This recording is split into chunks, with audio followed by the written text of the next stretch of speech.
कंधे कदमों से कदम मिलते हैं, हम चलते हैं जब ऐसे।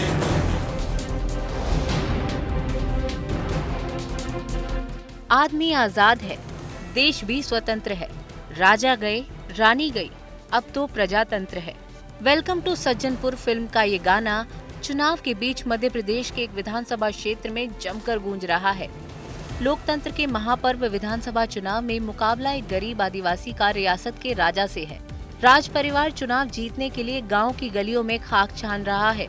आदिवासी नेता से हार का खतरा इतना ज्यादा है कि महाराज महारानी, युवराज युवरानी और राजकुमारी को चुनाव प्रचार में दिन रात एक करना पड़ रहा है। रीवा जिले की सिरमौर विधानसभा सीट में मुकाबला बेहद दिलचस्प है। बघेलखंड की सबसे बड़ी रीवा रियासत ने 450 सालों तक हुकूमत चलाई। राजतंत्र के अंत के बाद प्रजातंत्र में भी राज परिवार की हिस्सेदारी रही। महाराज मार्तंड सिंह और राजमाता प्रवीण कुमार ने राजनीति की। इस विरासत को आगे बढ़ाते हुए पुष्पराज सिंह विधायक और मंत्री बने। अब इस रियासत के युवराज विधायक दिव्यराज सिंह को बीजेपी ने सिरमौर विधानसभा से अपना प्रत्याशी बनाया है। वहीं कांग्रेस ने बड़ा दाव लगाते हुए रामगरीब वनवासी को मैदान में उतार दिया।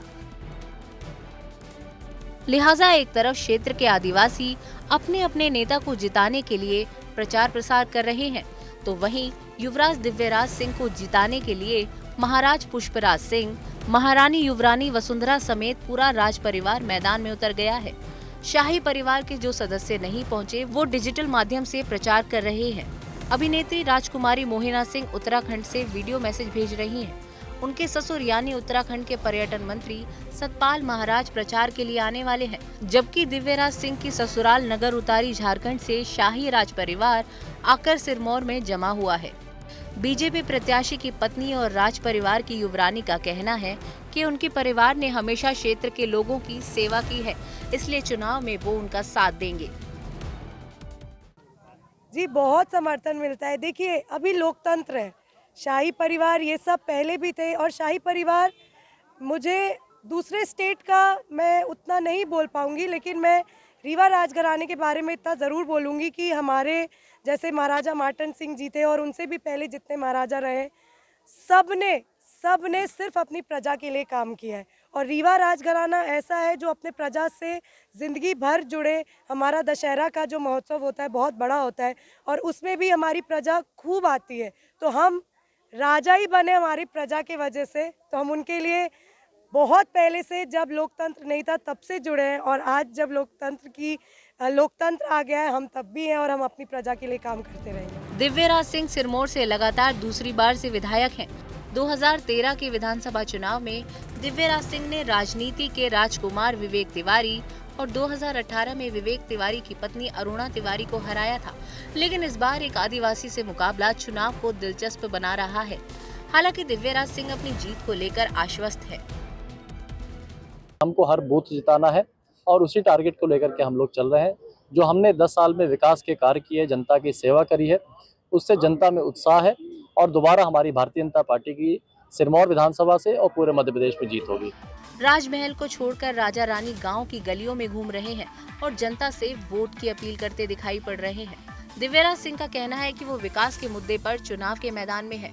वहीं रामगरीब वनवासी मानते हैं कि ये राजा और आदिवासी के बीच लड़ाई नहीं है, ये विचारधारा की लड़ाई है। अकेले सिरमौर नहीं बल्कि विंध्य की 30 सीटों पर परिणाम बदलने के लिए उन्हें आला कमान ने मैदान में उतारा है। रामगरीब का दावा है कि उनकी जीत होगी और बीजेपी की हार।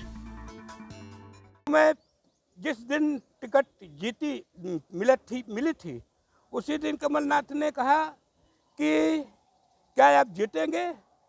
हमने कहा मैं तो जिस दिन टिकट फाइनल हो गई उसी दिन जीत गया और रह गया बिंद जिताना, तो मैं सारे बिंद के कांग्रेस की सीटों को जिताऊंगा। मध्य प्रदेश में राज परिवारों का लंबा चौड़ा सियासी इतिहास रहा है। ज्योतिरादित्य सिंधिया से लेकर दिग्विजय सिंह और विजय शाह तक का संबंध राज परिवारों से है। वो राजनीति में काफी सफल भी रहे हैं।